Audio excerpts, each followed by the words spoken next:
No, szóval itt lesznek a lolos játékosok, ez csak a League of Legends játékosoknak a kénye kedvéről lesz kialakítva. A grafikai elemek is úgy fognak kinézni, különböző plakátok fognak itt lógni, molinók lesznek végig a falon, illetve ugye az a 120-130 játékos, akit ide terveztünk, illetve van itt egy olyan 42-50 főre való szék a vendégeknek, mert ők majd ugye tudják nézni a projektorokon is, illetve lesz egy másik termünk.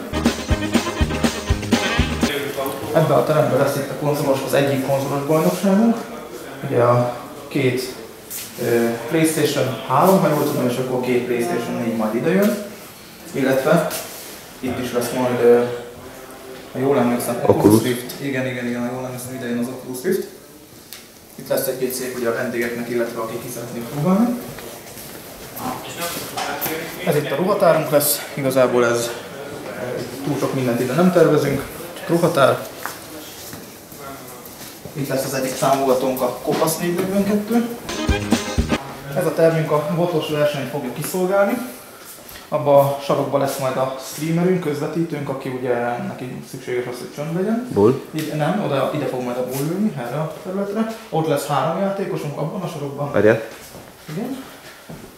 3 játékos abban a sarokban. 3 játékos ebben a sarokban. Piros és kék sarok. Illetve ezeken a pár széken itt majd valószínűleg vendégek fognak ülni, akik majd bejöhetnek, hogyha hoztak laptopot. Itt egy előadói termünk lesz, illetve egy közvetítői termünk, tehát főleg délelőtt még előadás lesz, délután meg közvetítés. Úgyhogy ide is elfér egy olyan jó 25-30 ember. Erre a strandra ide gondoltuk a Game Geek-et, itt lehet majd egy VRP játszani velük. Mit? Ilyen kód, FPS, meg hasonló játékok lesznek majd. Ide a... hirtelen akartam mondani, ide az egyik, ja igen, a konzol király jön, ha jól tudom. Ide pedig a MediaMart, illetve a Rocket és Speedlink termékek lesznek kihelyezve, illetve ki lehet próbálni a Rocket és Speedlink. Galéria. Ja igen, bocsánat, a galériát kivettem. Itt a galéria, ez majd egy kicsit át lesz még alakítva. Itt lesz majd a Game Geek-nek a fotostúdiója, illetve a saját fotostúdiónk is itt lesz. Itt lehet majd interjút adni, fotózkodni, hostess lányokkal, cosplayes lányokkal, illetve csapatok is fotózkodhatnak majd. Még egy kicsit átalakítjuk, de nagyjából hasonló lesz. A harmadik emeleti galéria. Ide igazából ez ilyen pihenőszoba lesz, tehát itt majd lehet egy kicsit beszélgetni, ismerkedni egymással, de túl sok mindent nem tervezünk.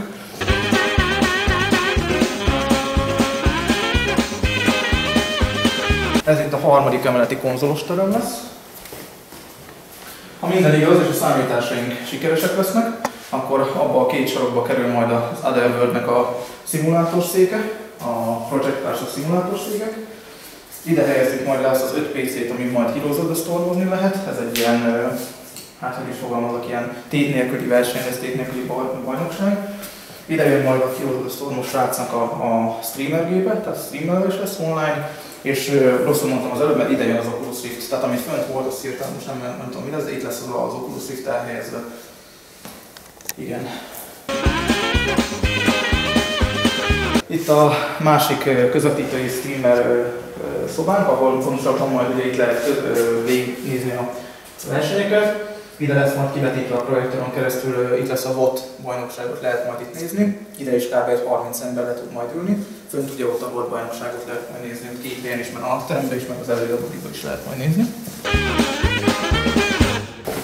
És akkor itt az utolsó termünk, ez meg a cségósoknak lesz elhelyezve. Itt úgy látom, hogy már úterek ide is vannak, vagy milyen switchek ide is vannak készítve. Az ott a streamer stand lesz, oda fognak ők ülni. Ott egy kis asztal, amit még igazából csak azért tettünk oda, hogy majd a táskákat pakoltak a streamerek. És így nagyjából ennyi, szerintem.